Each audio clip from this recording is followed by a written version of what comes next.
Hey, everybody. Um, we're going to get started in just a couple minutes. We always begin on time and end on time, so we've got just a couple minutes, and then we'll go ahead and get started.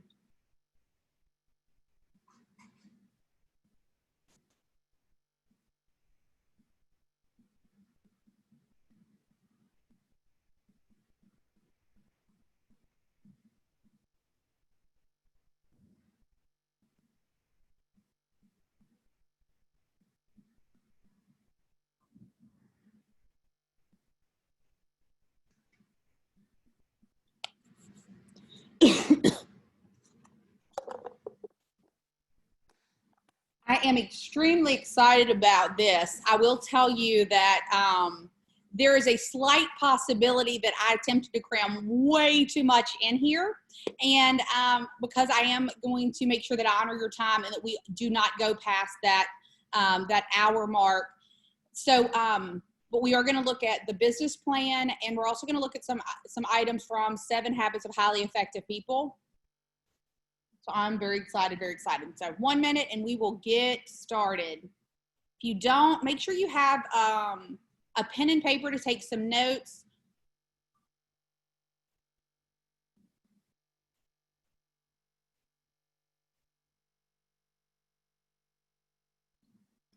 All right, it is 10:30. So welcome. So we're gonna go ahead and dive in.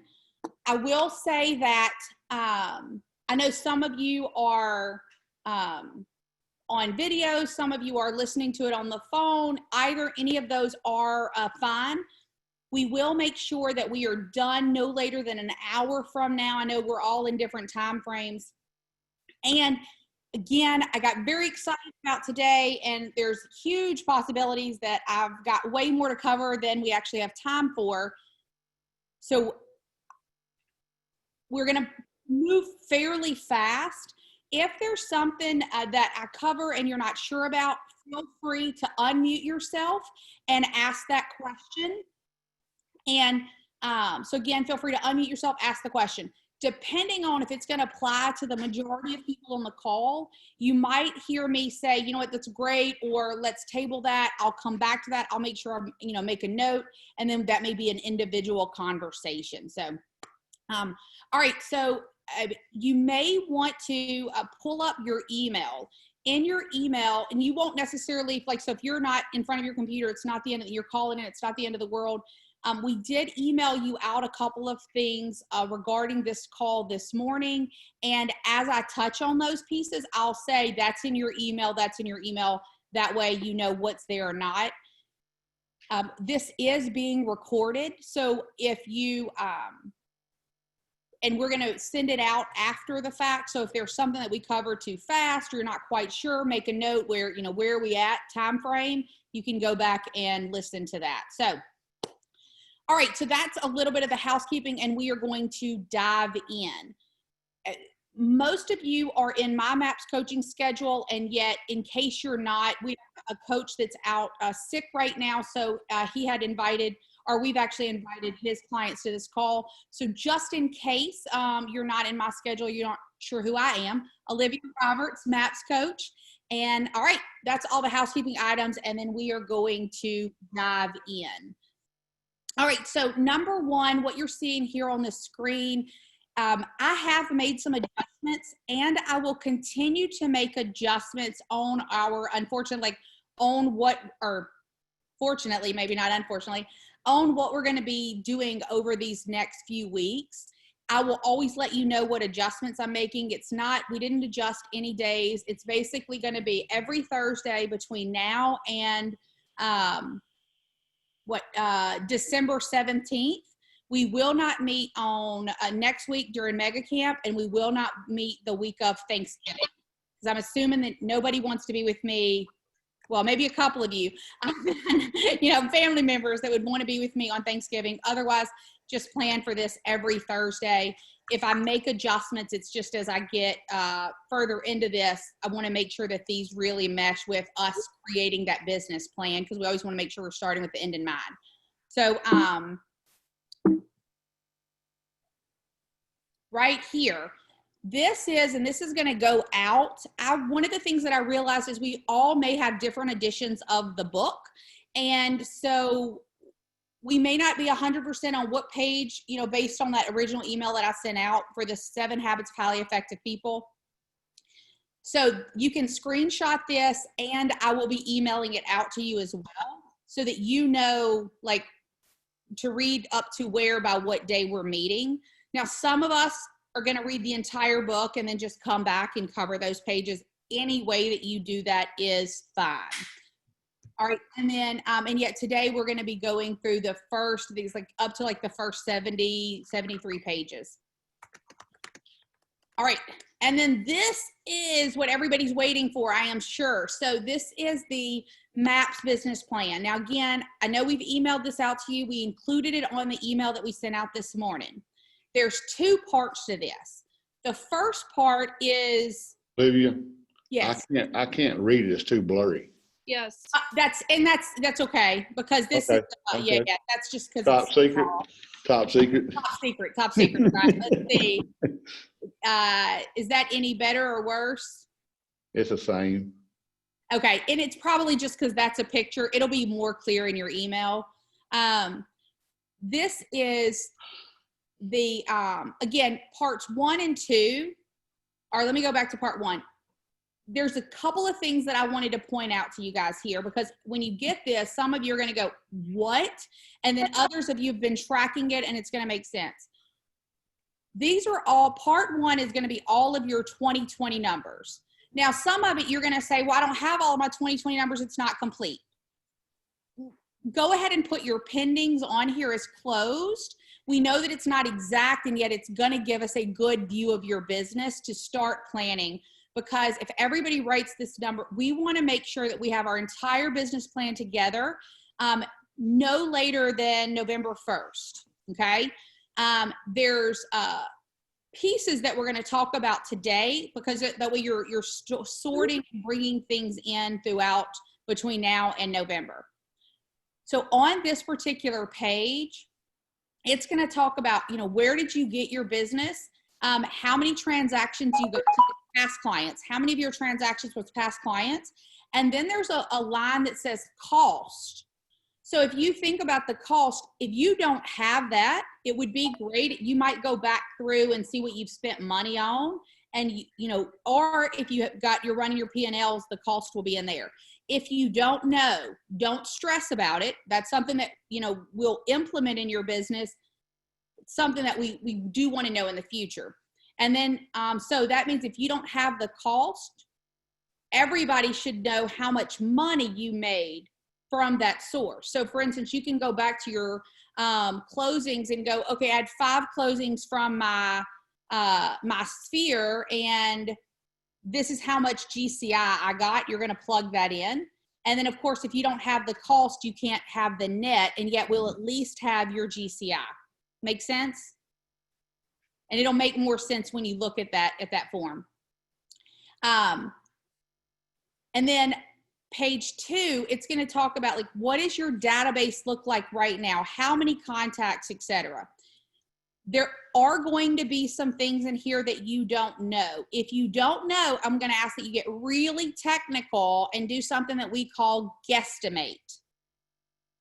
Just guess. Get as close as you can, but we want something in that, okay? Then part 2. Now I am going to ask that part 1, if you guys will make a note, we don't have individual coaching calls next week because of Mega Camp. I am going to ask though that before we meet again, so in 2 weeks, you will have emailed me at least part 1. I'm actually going to even say that you can start working on part 2, and yet part 1 is the piece that we want, because when we come back, we're going to be talking about the lead generation model, and then we're going to talk about the organizational model. All of those are going to play into what our goal is for 2021. Because a lot of times we go, you know what, my intent is to close 200 units. And you go, okay, how many did you close this year? 50. Now, can you go from 50 to 200? Possibly, if you've already got those people hired. Right? But if you don't even have an admin, that's probably not going to work. So we're going to talk about a little bit of that today. So whatever number you're looking at profitability, we're going to look at the organizational, who needs to be in your world in order to make that piece happen, right? So again, that's part 2. All right. Now, we're going to dive into the 7 habits of highly effective people really quickly. Some of you haven't read it yet. That is okay. Some of you jumped on this call. You're in Kobe's schedule. That's perfectly okay. I am going to go over some things. And if you do want to chime in, for you have read it, whether it's now or in the past, and you want to add something, please feel free to do so. I'd love for this to be more of a conversation. And the reason why I wanted to go ahead and cover it, even though some of you may not have read it, is because it's going to go hand in hand with us creating that life by design that we're all looking for, right? So in the 7 habits of highly effective people, we're going to just touch base on a couple of pieces. Give me 1 second. I got to move some of my chat boxes out of the way. So when we look at paradigms and principles, and I will say this, anybody on here, show of hands, ever read a word before you learned how to say it? Maybe just me. So if I slip up and say paradigm, you know it's because when I was in 3rd or 4th grade, when I was learning how to read, I'd read that so many times before I ever heard anybody say that. It's the same for me with hors d'oeuvres. It's a weird word. And whenever I read it as, you know, a young kid, the way that I read that word and the way that it's pronounced, completely different. So sometimes it still slips out. So bear with me. So paradigms and principles. So our paradigms, correct or incorrect, are the sources of our attitudes and behaviors and ultimately our relationship with each other. And that's a quote from Stephen Covey. An example of when we think of paradigm, it's kind of the same as an assumption, right? So this great story in one of the 7 habits of highly effective people. And I want to see if you can hear yourself in here anywhere. A store manager overhears one of his salesperson say to a customer, "No, we haven't had any for some weeks now, and it doesn't look like we're going to be getting any soon." The manager, shocked to hear those words, rushes to the customer as she's walking out and says, "That's not true." The customer gives him an odd look and just walks out. So the manager confronts the salesperson and says, "Never, ever, ever say we don't have something. If we don't have it, say we've ordered it and it's on its way." So tell me, what did the customer want? The salesperson said rain. Okay, yeah, that's funny. I'll get it later. How many times have you made an assumption similar to that store manager, right? It's easy to do because we all see things in different ways. We all have different paradigms or frames of reference, like eyeglasses through which we see the world. We see the world not as it is, but as we are, or sometimes as we are conditioned to see it.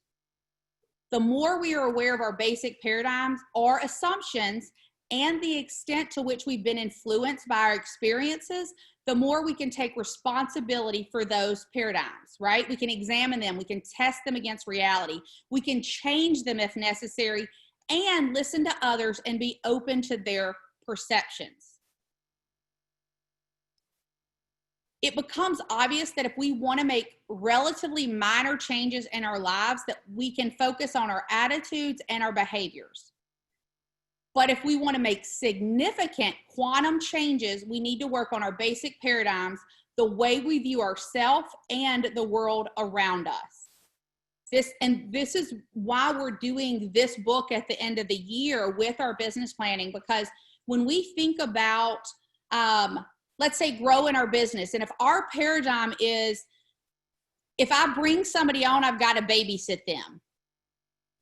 Is that paradigm maybe a little bit limiting? So then we have to examine, wait a minute, is it because we're not bringing the right person on?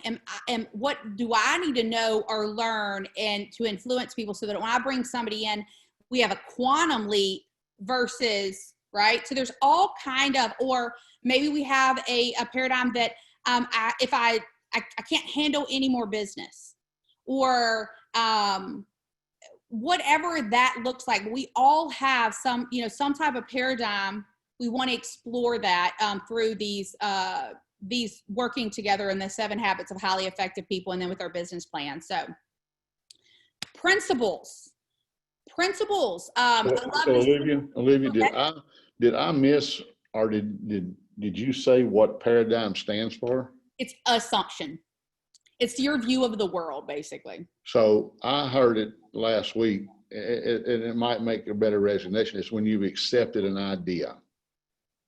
I like that. Now you've had a paradigm shift whenever you've accepted a new idea, and now you said, well, now I'm going to do 200 units. So now you've accepted I'm going to do 200 next year. What do I got to do to get there? Yeah, who do I have to become? No, That's right. And so it's who do I got to become? So my paradigm is I've got to be a different Avery next year than I was this year. And so I didn't know if that helped in or not. It helps me. Anybody else? Does that kind of resonate when you've accepted that idea? It's kind of like, I love that, because it makes me think of, like, if you're thin and you've been thin your entire life, and somebody calls you fat, you're probably like, but I know I'm thin. Now, if you've ever had a weight issue, and maybe your paradigm is that I am fat, right? If we don't have a shift, no matter how much weight we lose, right? You still have that paradigm that I'm fat, whatever that is. I love that. So it's when you accept the idea. So have you accepted the idea that you can't do anymore? Have you accepted the idea that your family has to suffer if you do X, right? So love that, Avery. So now let's look at principles.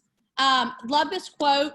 It is impossible for us to break the law. We can only break ourselves against the law. So for you guys, it makes me think about what we talk about in bold, and we talk about, whether we believe in gravity or not, if we are on a tall building and we step off, we are going down. It's just the law. It's a natural law. Principles are inarguable. That is, they are self-evident. For example, you can never have enduring trust without trustworthiness. That's a natural law. Natural laws, like gravity in this example. Principles, we talk about that. We've got respect, honesty, kindness, integrity, and fairness. These things control the consequences of our choices. Just as you get bad air and bad water when you consistently violate the environment, so also in trust, right? The glue of relationships is destroyed when you're consistently unkind and dishonest to people. And I would even say sometimes it's consistently unkind or dishonest. I said I was going to be there at 10. It's 10:05. That doesn't mean, it doesn't mean that you intentionally lied, but do you need to now clear it up? Do you need to now make certain you don't do it again? Because that just starts eroding their trust. It looks small, it feels small, and yet if I can't trust you to be here when you said, because your word's so important, am I going to trust when you say the next piece, right? Now, we're all going to slip up and make mistakes. It's not about being perfect. It's about owning up to it and having the conversation and renewing that word. That's that integrity piece. For those of you that have started reading the book, or you already, maybe you remember Aesop's fable, The Goose and the Golden Egg. If you don't, read the book and you'll get it. The moral of that fable has modern application. So really quickly, the goose and the golden egg, we all probably know that. The goose is laying golden eggs. The farmer's all excited about it. And then he goes, wait, if I kill the goose, I can go ahead and get all my gold out at one time. He kills the goose. There's no more. Now, not only was there no more eggs there because the goose, he can't ever get any more golden eggs. True effectiveness is a function of two things, and this is what's on the screen. That which is produced, the golden egg, and the producing asset or capacity to produce, the goose.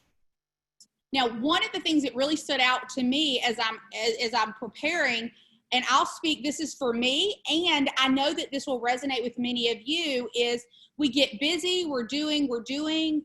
I can't tell you how many conversations I've had with those in my world, in my coaching schedule of, do you have personal on your schedule? Do you have personal on your schedule?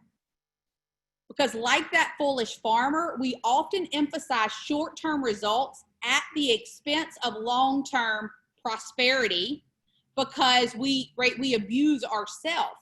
Effectiveness lies in the balance. So the P stands for production of the desired result. So the production of the desired result, which is the golden eggs, right? PC stands for production capability. Production capability. The ability or the asset that produces the golden egg. You are, right? You are the asset that produces the golden egg. Those people that work with you, your customers, that's the asset. So what is the production capability, right? Now, in spite of the obvious need for balancing that P and PC, we frequently neglect and abuse physical, financial, and human resources, right? For instance, we don't properly maintain our bodies. We don't, the environment, our valuable physical possessions. Of equal concern, we overlook relationships, neglecting kindnesses and courtesies. On the other hand, PC investments such as exercising, eating properly, increasing skills, developing relationships contribute to our quality of life. Relationships are stronger, finances are more secure, and physical assets last longer. So we want to be thinking about production and PC. And there are some times when we get so wrapped up in production that we're not taking care of ourselves, which is like killing the golden egg, right? We've all been there where we get so burnt out we can't do anything, right?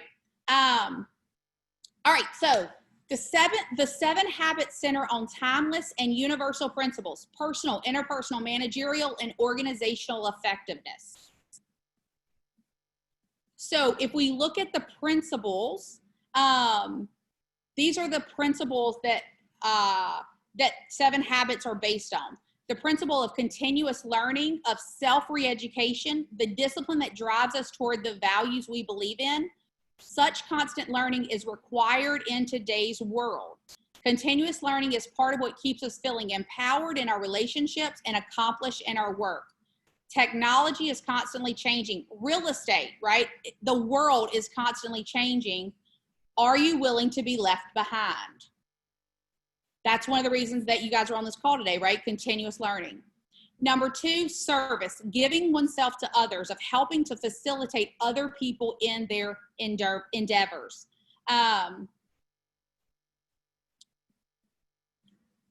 Staying positive and optimistic. The principle of staying positive and optimistic, radiating positive energy, and avoiding the 4 emotional cancers.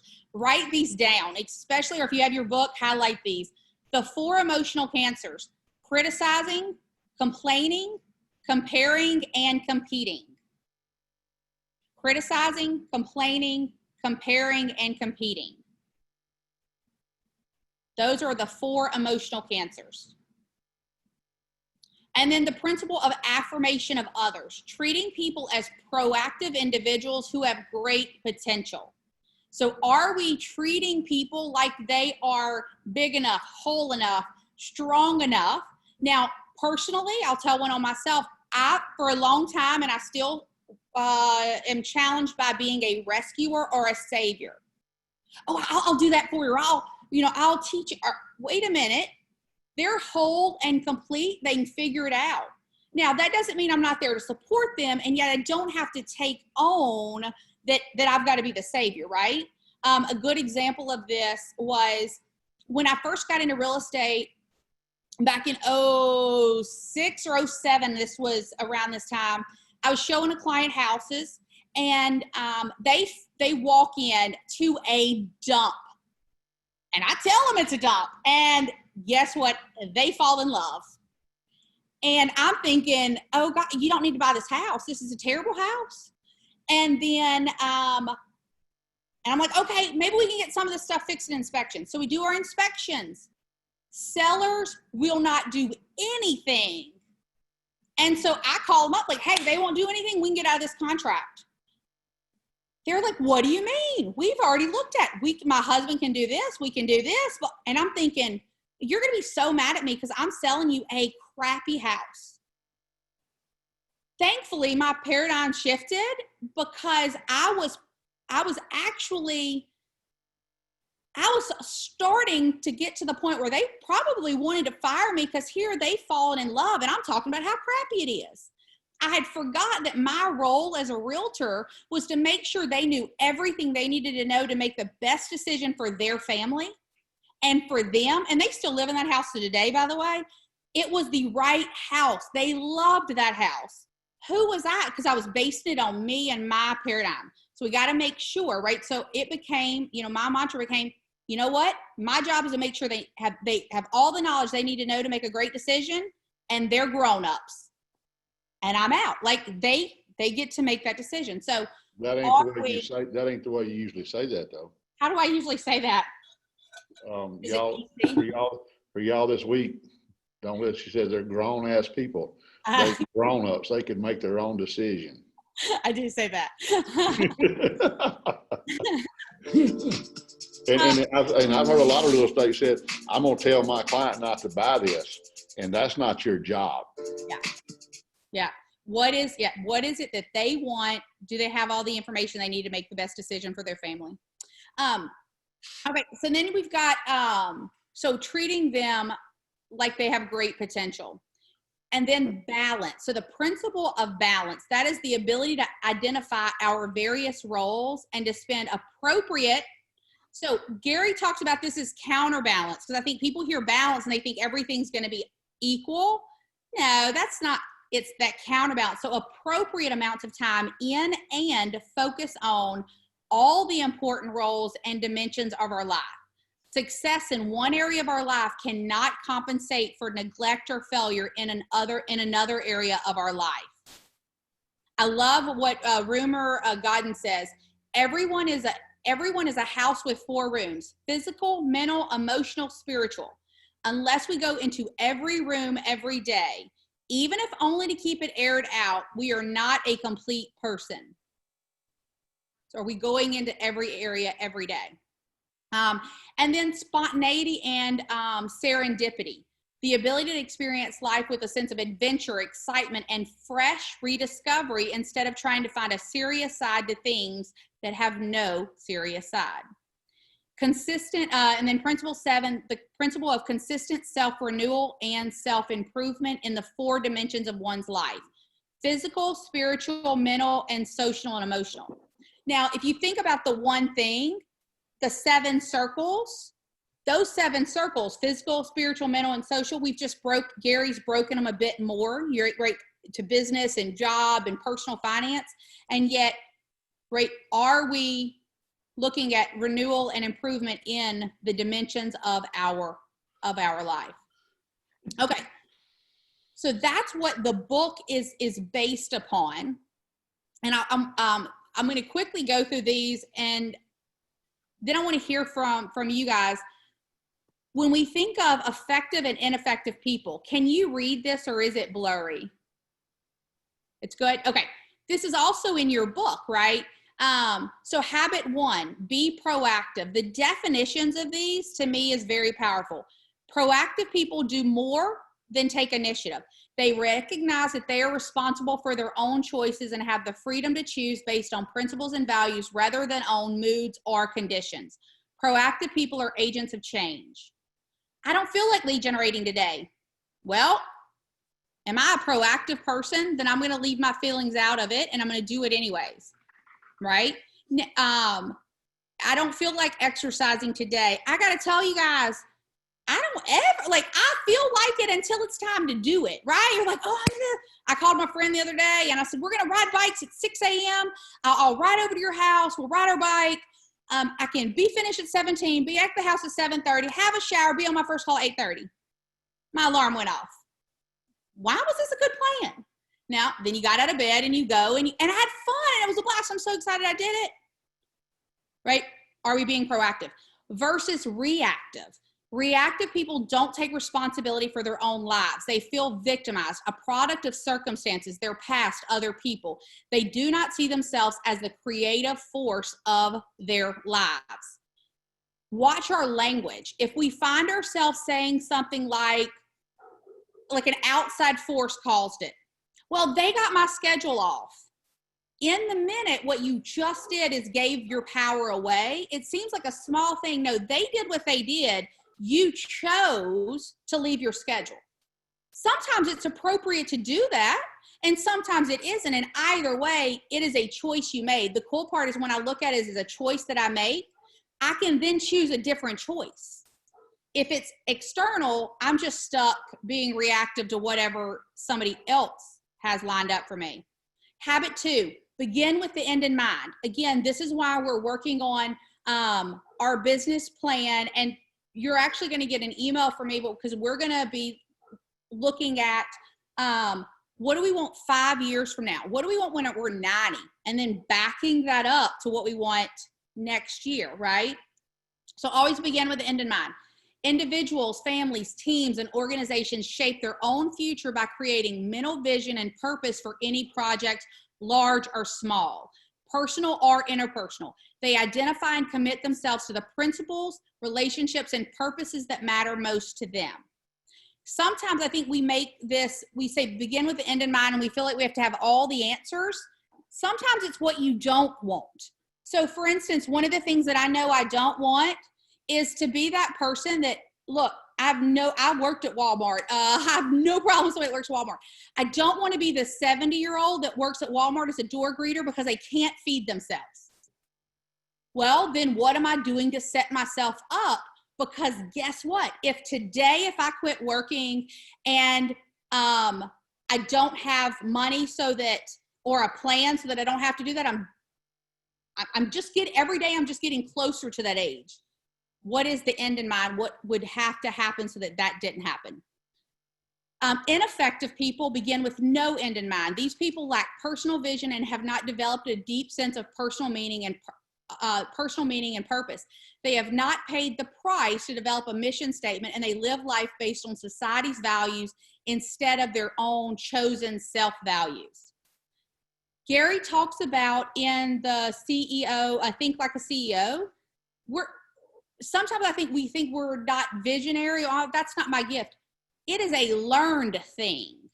You can learn to have the vision. You can do the research. That's a learned skill. So if you feel like right now, you lack that vision, okay, write that down. Let's get on a path to start learning what that looks like for you. Habit 3 of effective people, put first things first. People who put first things first organize and execute around their most important priorities.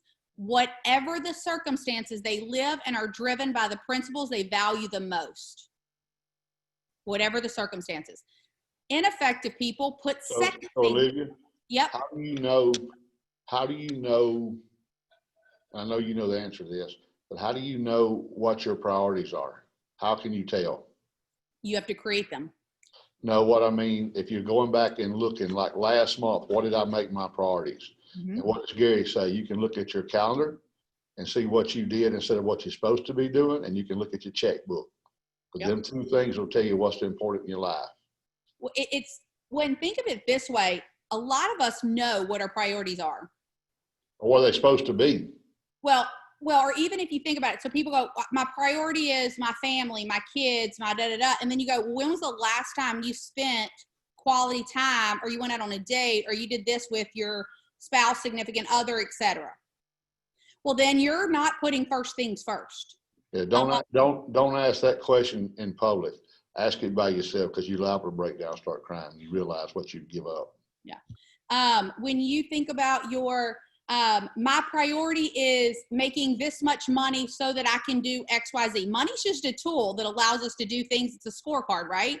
And then you're not lead generating properly to make that happen. Well, then you're putting second things first, and that's ineffective. So these people are crisis managers who are unable to stay focused on high leverage tasks because their preoccupation with circumstances, their past, and other people. They are caught up in the thick of thin things and are driven by urgent matters. Well, I just got an offer in. I got to let them know. Wait a minute. You weren't even like, do you think there's a difference between letting them know right now and in an hour? Now, if there is, maybe your market's moving that fast. Okay, now you've made a choice. If it's just because you are a fixer and you want to see like the difference of what that really is. Habit 4, effective people think win-win. People who think win-win have a frame of mind and heart that seeks mutual benefit and mutual respect in all interactions. They think in terms of abundance and opportunity, in terms of we, not me. They continually seek to build more trusting relationships with others by making deposits into the emotional bank account. Now, hear this. We make deposits into the emotional bank account because we are also going to make some subtractions. A win-win doesn't mean I'm going to lay down and do, like I have no backbone, or I'm going to let you treat me however. It is this a win-win? Am I conversing in a manner that does that? Ineffective people think win-lose or lose-win. These people have a scarcity mentality and they see life as a zero-sum game. They have ineffective communication skills and make withdrawals from other people's emotional bank accounts, resulting in a defensive mentality and adversarial feelings. And then habit 5 of effective people: seek first to understand, then be understood. Right, KW folks, that sound familiar. When we listen with the intent to understand others rather than with the intent to reply, we begin true communication and relationship building. Opportunities to then speak openly and to be understood come much more naturally and easily. Seeking to understand tasks, consideration, seeking to be understood takes courage. So seeking to understand takes consideration. Seeking to be understood takes courage. Effectiveness lies in balancing or blending the two. Have you ever said, we're not raising hands, or have you ever heard somebody say, well, I'm just going to let it lie, but you're really upset or angry about it? Well, you have not stepped into that seeking first to understand and then be understood. We think, oh, I'll get over, it's not a big deal. Yeah, it is. You need to have that conversation, because the conversations, right, fierce conversations, the conversations we don't have, that's where the relationship starts derailing, because we just think, oh, it's got to be nice all the time. There is a respectful way to have a conversation of, hey, I didn't really like when you did that. Did I miss something? Maybe I misunderstood. But actually having that conversation. Ineffective people seek first to be understood. These people state first their points of view, which are based solely on their autobiography and motives, without attempting to understand others first. They blindly prescribe without first diagnosing the problem. You did blah, blah, blah to me, and you did, right? Of course, I've never done that, except for a few hundred times. Are you backing up and going, wait a minute, what do I not know? What am I not taking into consideration? Now, this is the thing, though, is you then have to have the conversation, right? You can't just have it in your mind. Oh, I get it. They were stressed. Well, no. Hey, I feel like you were stressed when you did X, Y, Z. Is there something that we need to talk about, right? Habit 6 of effective people: synergize. Synergistic people seek the third alternative with others. Not my way, not your way. It's a third way that is better than either one of us would ever come up with individually. Synergy is the fruit of respecting, valuing, and even celebrating one another's differences. It's about solving problems, seizing opportunities, and working out differences. It's the kind of creative cooperation of, instead of 1 plus 1 is 2, it's 1 plus 1 is 3 or 11 or 111 or more. When you think about, when you bring in that admin into your world, or that, do you have synergy? Is it taking you from 1 plus 1 is 2 of us? No. What we are now building, it's the synergy. We're able to create, what did they say? I love this. It would, way better than either one of us come up with individually, or are we just both operating as an individual and we're not in that synergy? Well, that's the definition of a mastermind. You put two minds together and you come up with a third one. Mm-hmm. Yep. I do have a question, Olivia, on habit 5. You're talking about you need to have those conversations. There are some conversations that you just kind of automatically know that if you have that, it's going to significantly damage the relationship. And I think sometimes you have to decide if it's worth it. Without knowing a specific example, I'm going to actually say that you're probably stuck in the paradigm of you've already decided that. Because if we shifted the paradigm and said, is there a way to have this conversation where they could actually hear X, or what's the end result that we're looking to have? If we shifted that paradigm, we may be able to have a different conversation with them or a different opening. Now, that's so again, without knowing specifics, I'll give an example. I have a brother who, though I love dearly, when he talks to me, I want to stab him in the eye. And it is. So can you weed out the brothers you're not talking about? That's right. It will become very clear in a second. I know who you're talking about. I know. So one of the things is every time he gets around me, he tells me what I need to do. So I run, and he's like, oh, you should go blah, blah, blah. And I sell real estate, and you should da, da, da. And I'm thinking, you don't know how to do either one of those things. You've never done it. Why are you telling me what to do? And it was very frustrating until I had a paradigm shift. Now, because that's where it looks like I could have had the conversation with him and said, hey, don't tell me how to do stuff.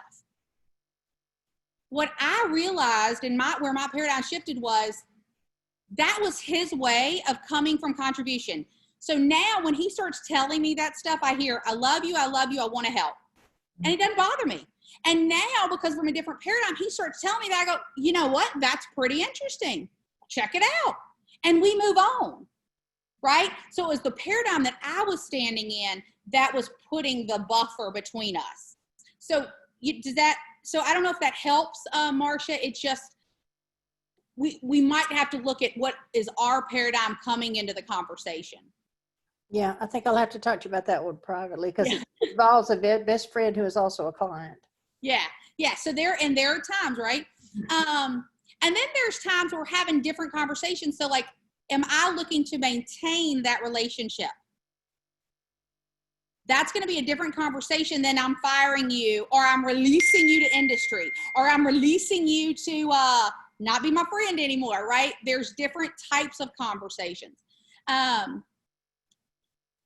So habit 6 that we'll end up with, so instead of synergetic, ineffective people compromise, fight, or flight. Ineffective people believe the whole is less than the sum of parts. They try to clone other people in their own image. Differences in others are looked upon as threats.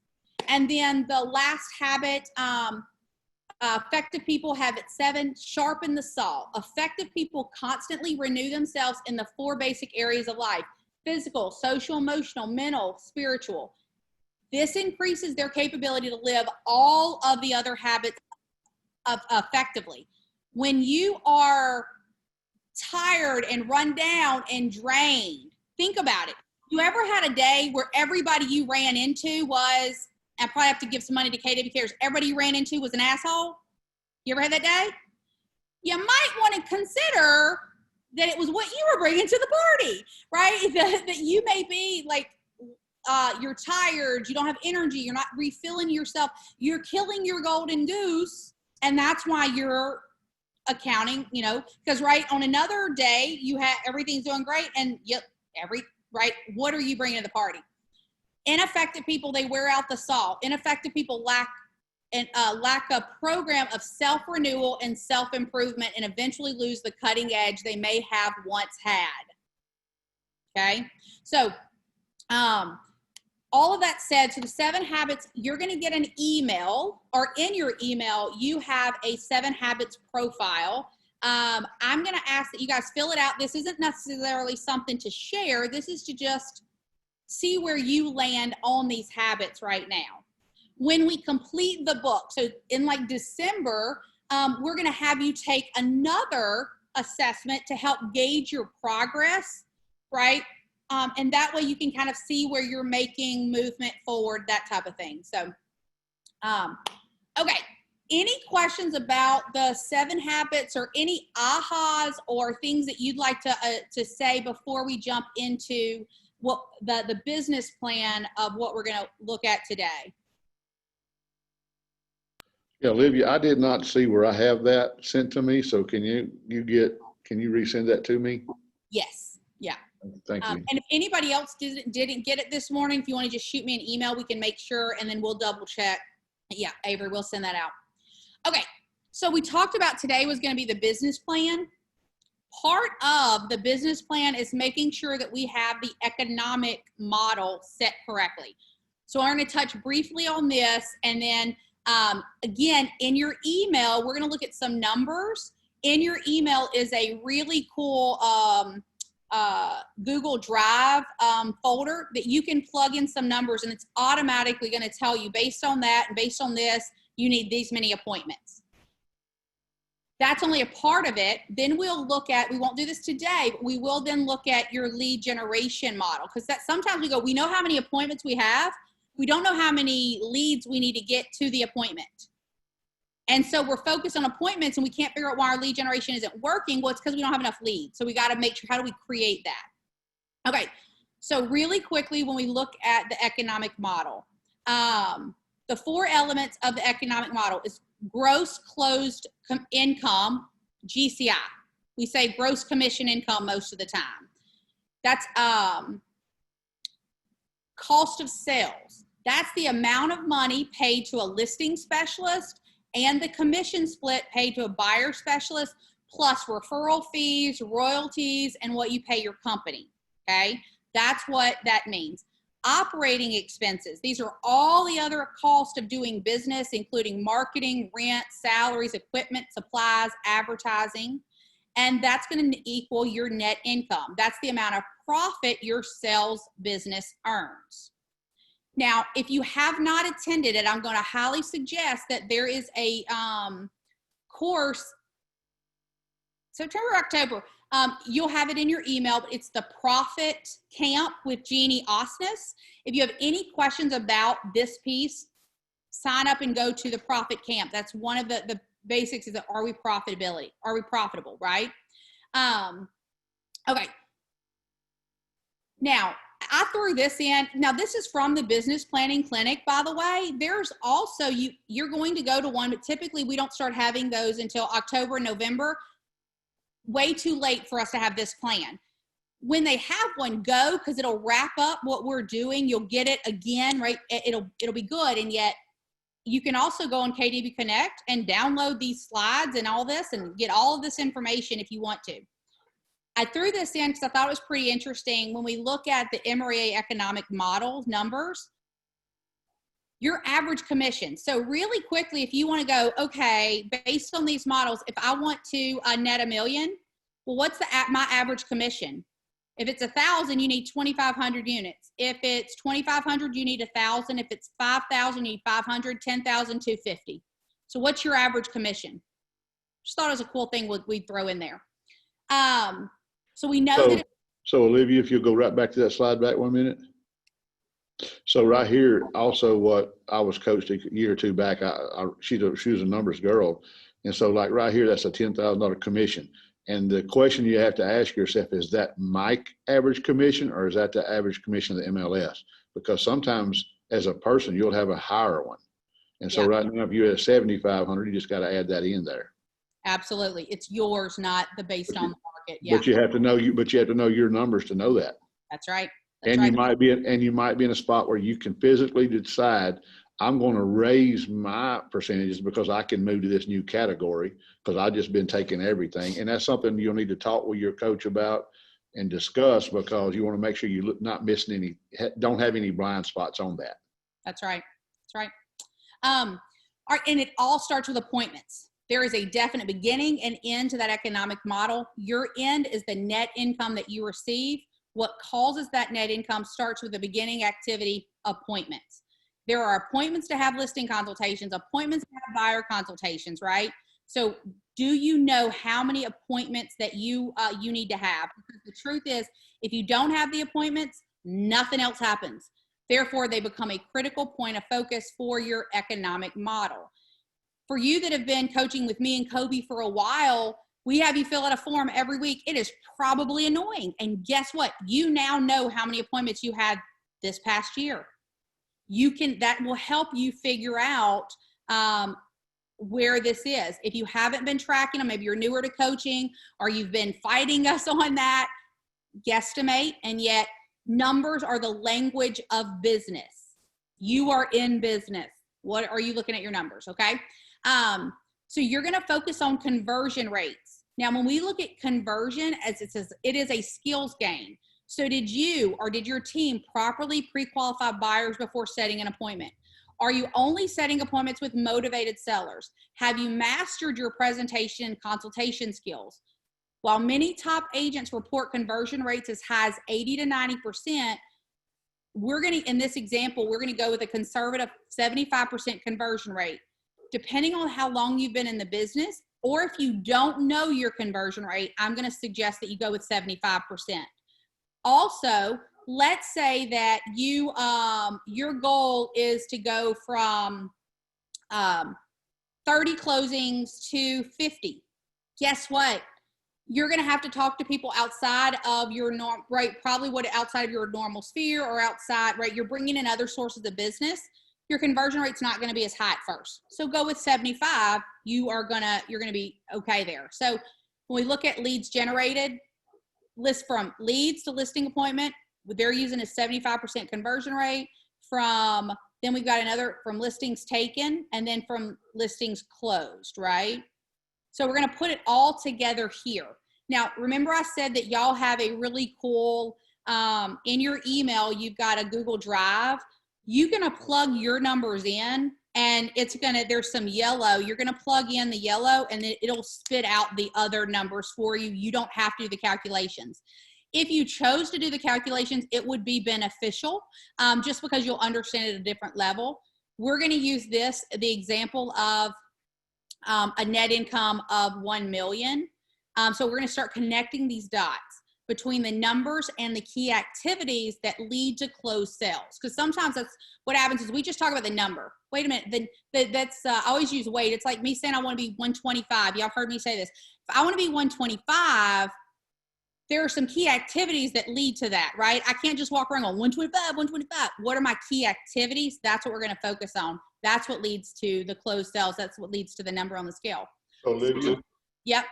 Can you be real and use $200,000 instead of $1 million? I can't because this is Okay, never mind. No, that's fine. It's and it really is more about the in that formula that I'm going to send you. You're going to put your numbers in. Well, I have that formula. So I didn't know if this would change. And yeah. I think what you was trying to say just a minute ago to back up to iterate it is you was talking about the 125. You're talking about your lead and lag measure, because if you don't know what the lead measure is, calories in, it's not going to matter. You just can't will it to happen, right? That's right. So when we look at this model, your net income, right? Or I love this. This is part of what the verbiage from the business planning clinic. It says, and whether it says millionaire agents or successful, profitable agents, right? Don't let their current activities dictate their future income. They set a net income goal and let that number dictate the activities. So whenever you're doing this, you want to go ask yourself, am I willing to do those activities? Because if I'm not, why am I lying to myself about that number? It doesn't happen by osmosis, right?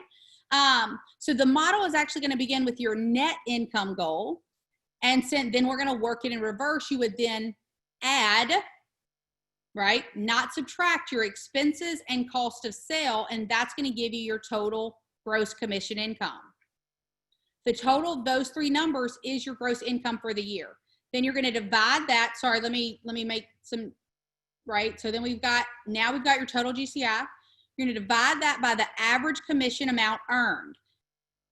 If you're do the research. Don't just assume what your average commission is. Go to KW Connect, pull your report, or if you just moved companies or something, go to your MLS, go through all your solds, listings, and then add them all together, and then look at, the average commission, because those are going to change. Figure out what yours is. That doesn't mean that you won't work on bumping it up. You have a track record. Use that and then start working it up. You'll get the total number of transactions required to achieve your net. And so Olivia, uh-huh. So one way of increasing your money, and of course, I'm just talking hypothetically, if you're a listing agent and you're taking 5% listings and giving 3 away or 2.5 away and you keeping that, then you just work on your commission scripts to increase your price, and you're getting paid more for the same amount of work, right? That's right. Signing buyer's agency, same thing. And so there's a bunch of different ways to increase your revenue without having to do crazy stuff. It just look at your numbers and you go like, if I'd have had 3% on every commission, I'd have made an extra $50,000 or $100,000. Is that worth working on? Absolutely. Well, and I thank you for bringing that up, because that is also so, like, sometimes we ever given up commission. Again, are we making a choice? An effective person's going to go, you know what, based on this, okay, maybe I do give it up. Then you're going to go, okay, what could I have done differently for next time? What conversation could I have had? What value could I have come, right? Could I have done additional marketing so I had more buyers than that one? What could I have done, not in a right, wrong, good, or bad, just in the future, so that I wouldn't have had to do that? Because over the year, man, my family didn't get $50,000 because I didn't think about, hey, can I get better at this? Yeah. So Olivia, Miss Elaine used to work with me and Olivia, a lady y'all don't know. Her first go-to in negotiation was, let's just split the difference between me and you and the deal will close. Yeah. She went immediately to that without asking any questions or trying to solve the other problem, right? And so the other, Brian Bentley said he tracked that one year and it cost him $49,000 for just giving up income off of his deal. So he said, I started trying to learn how to negotiate better. That's right. And that's to let numbers tell a story. All right, guys, we are right here. We've got 5 minutes, and this is like our last slide, so we're good on time. So we divide this number. We get our average commission earned by our top. So they used the average commission. You're going to put yours in there. That gives you your unit goal. And then what they knew is they had to close 350 houses this year. For the millionaire model, we are presuming a balanced business of 50-50. And you'll see here, so if you work for an equal number of buyers and sellers, 50% of the 350 total units on the sell side, 50% of the buyer. And then those percentages, right? Again, your formula that I sent you is just going to automatically do this piece for you. But you're going to use your numbers.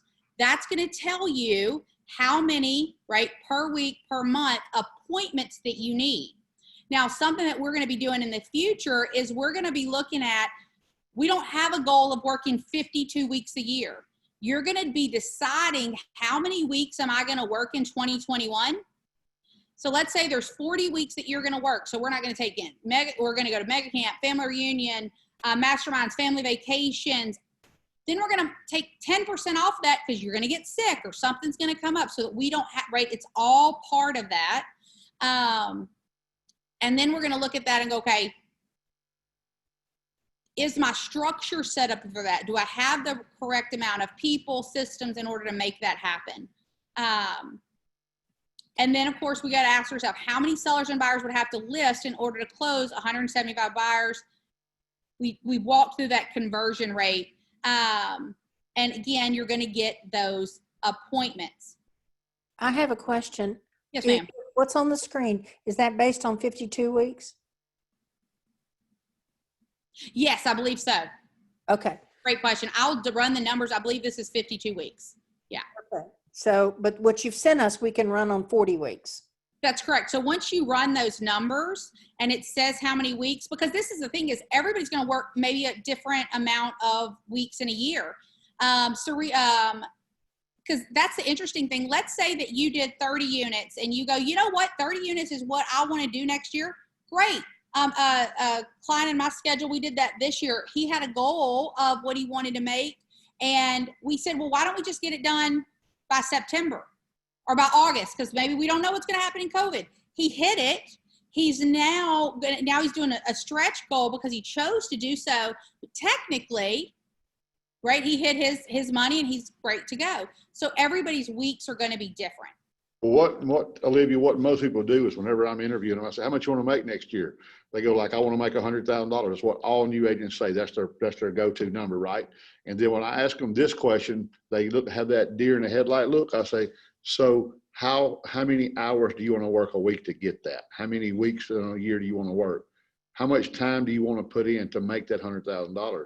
And they cannot answer that. They don't know if it's a 20-hour week or a 100-hour week. Because they've never been asked that question, never thought about it because they've never run a business before. That's right. So when you talk about money, you also got to talk about the time. And I'm not saying you got to have 100 hours. I'm just saying you got to say, how can I fit this in and make it work? That's right. And that's where your MAPS coach is going to come help you. So your homework is going to be doing, right? I said part 1 of your business plan and then your economic plan. Now, keep in mind, we're not saying that you're marrying that economic plan and that's how many appointments today. We're going to keep working on it over the next few weeks because we're going to be looking at what is the lead generation for that looks like. What is the plan? Because you might make adjustments and go up, down, around, who knows? This is the last piece, and then this is where we're going to wrap. Analyze your goals. So we talk about what we're going to be looking at. Are your goals big enough, right? How long will it take to reach that goal? The research that KWRI does shows that it can be, that the millionaire agent status can be achieved in as little as 10 years, or it may take as many as 35. On average, it takes most millionaire real estate agents 17 to 18 years to achieve their millionaire status. Now, we're seeing that, I think, trending a lot faster, and yet that's kind of an idea, right? Because I think without that idea, sometimes we go, it'd be like somebody saying, I want to be a doctor and I'm going to go to school and I'm going to be a doctor in 2 years. Well, there's training, there's this. Are you taking that into consideration? Now, this is the other thing I want to say is, should you always increase your goal year after year? The answer might surprise you. If you're not hitting your goals, don't increase them. Look at what is it going to take to hit that. And right? It goes back to Olivia, if you're okay with making $500,000 a year, instead of making a year, can you make it in 6 months? Yeah, 8 months, whatever that looks like. I mean, you got to give and take. What you want is your life. That's right. And then review your goals for the upcoming year against your actual results from the current year to identify what the gap is between where you are and where you want to go with your business.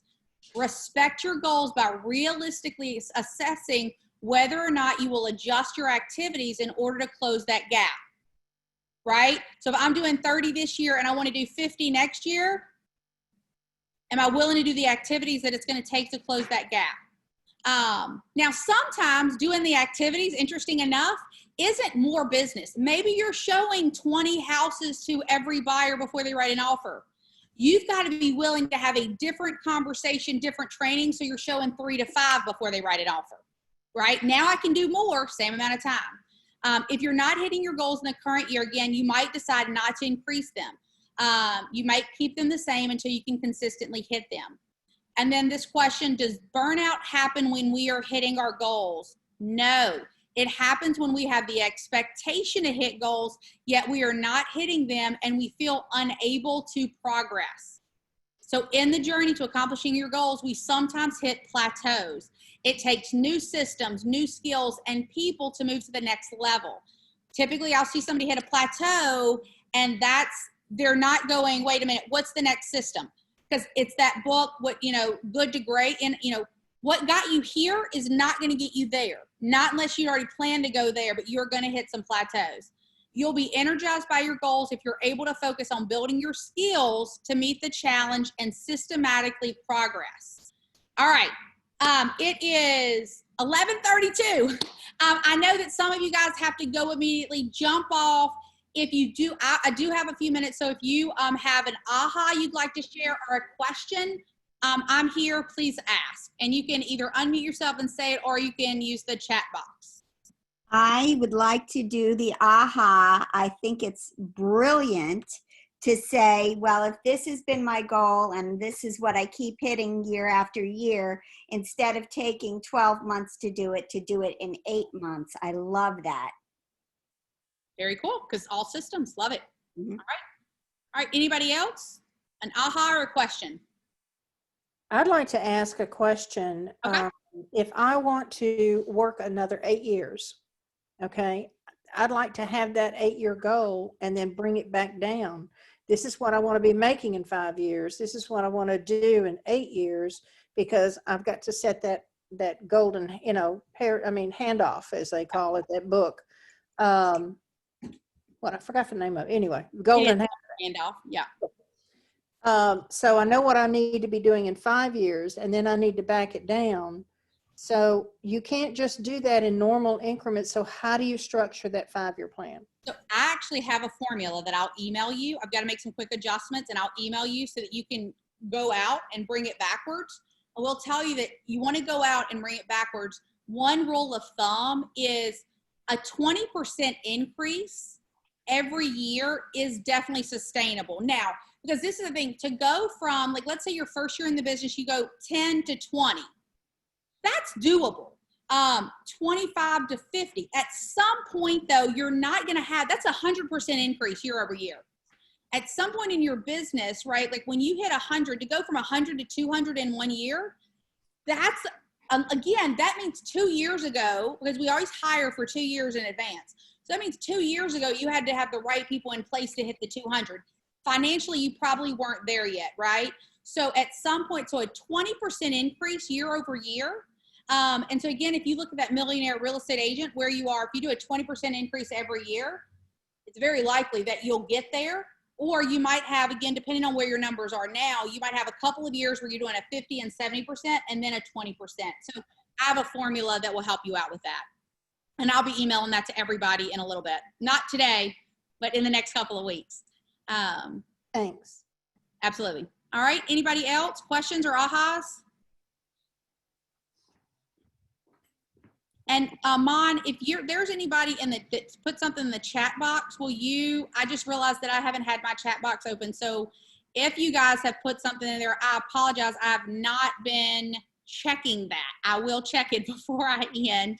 And then again, and I would love, whether you are jumping off now or if you have time, was this beneficial for you? And even maybe in an email, tell me if there's something else that you would like to see or do. That way, as we go forward, we're always making sure that we're bringing you value. So anybody else before we end?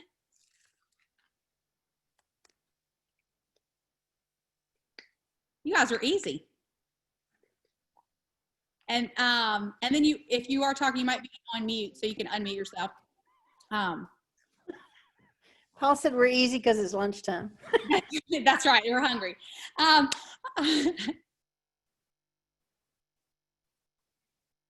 Somebody just connected to the audio. Were you going to share?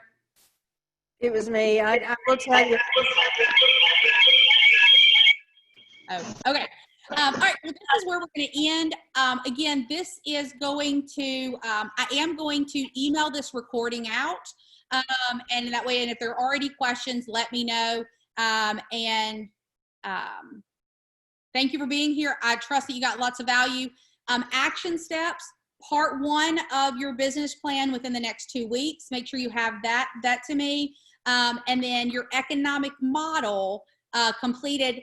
Think of it as we're dating that number. We're not marrying it. We're dating it. We're going to make some other adjustments if we're going to marry it. Okay. All right. Have a great rest of your day. And we'll talk to you after Mega Camp. Thanks, Olivia. All right. Thanks. Bye.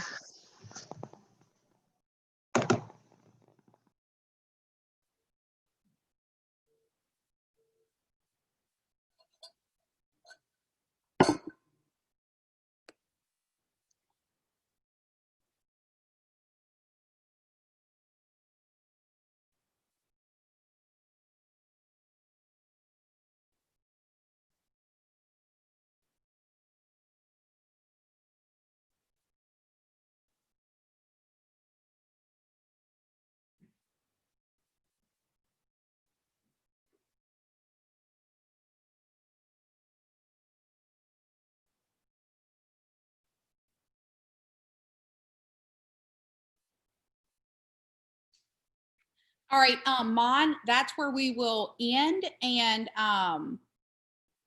we did have it recorded, so once it does the thing, if you would actually upload this to, hold on, I'm gonna stop the recording.